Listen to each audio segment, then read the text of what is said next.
Hi there, my name is John Stevens. I'm pastor of Zion Lutheran Church in Oregon City, Oregon, and we are part of the ELCA. And welcome to Dollar Store Children's Sermons, where I take a look at the lectionary text and I tie it to an item from the Dollar Tree or the junk drawer or the kids' room or the garage.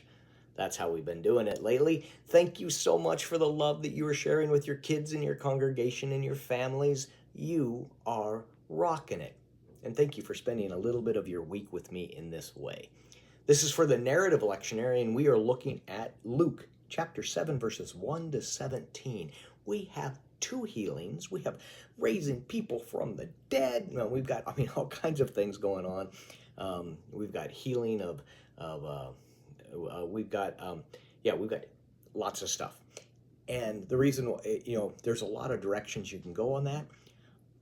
Reading this, and as I was doing Lectio Divina around the text, and it's one of the ways I work the text is I'll read it and I listen for the word or a phrase or a theme that comes up.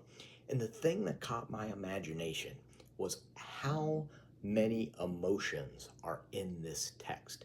How many, how many things affect the heart in this text. You read it and you're like, there's tears, there is concern, there is worry, there's joy when one is healed, and all of these things. And what catches my attention is that Jesus is there for all of them. That one doesn't need to be all happy for Jesus to be there. One doesn't have to say, "Oh, I've got everything going on all right," for God to be there. For Lutherans, we call one of it's the theology of the cross. Words I wouldn't use in the children's sermon, but theology of the cross, that God sits with us in our pain, and God knows and feels and embraces us in that hurt. And then the theology of glory says you got to be all right. It's prosperity gospel on steroids, and it's all like, everything's got to be okay. That's not the case with our God. Our God knows that we hurt. Our God knows that we have pain, and God walks with us.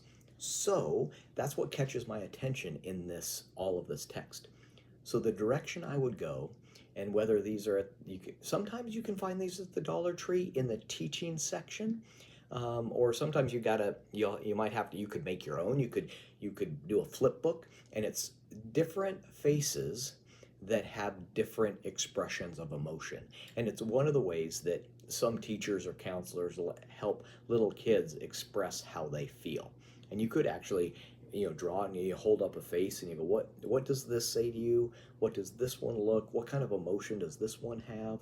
And they're really I think they're fascinating because in that small little face, it can express so much. So holding them up and showing all of these different kinds of emotion that you read in this text.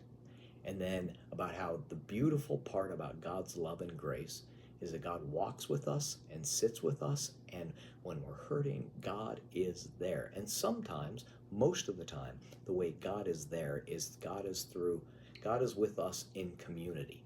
That as Jesus shows up, if we believe that all of us gathered here are the body of Christ, that we come together and we make up Jesus. Some of that language would work with, but still, that's the point where as we are together, Jesus shows up and it looks a lot like Saint Marian in the front pew, or Saint John over there, or Philip in the back, or Susan, or Linda, or Meinfred. All of that. We see that that's how God shows up in our lives through our neighbors and through the community. But again, that direction that, one of the phrases, it's okay to not be okay.